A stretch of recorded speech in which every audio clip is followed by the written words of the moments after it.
So when it comes to managing performance, if you look at how people typically think about managing performance, in the beginning of the year, they set the goals. They tend not to spend a whole lot of time on them. What are you going to do this year? Yeah, that sounds good.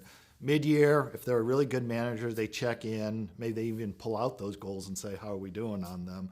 Maybe they give you some coaching and some feedback. And then at the end of the year, there's this enormous exercise around how do I figure out how to rate this person this year.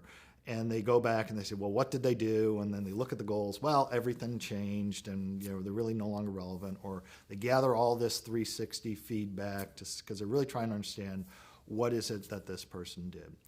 And that's all backwards, because at the end of the year, there's nothing you can do to change the performance.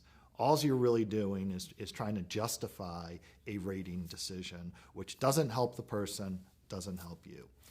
Performance management should be front-ended. Spend the majority of the time really thinking about and helping the person think about what is good performance.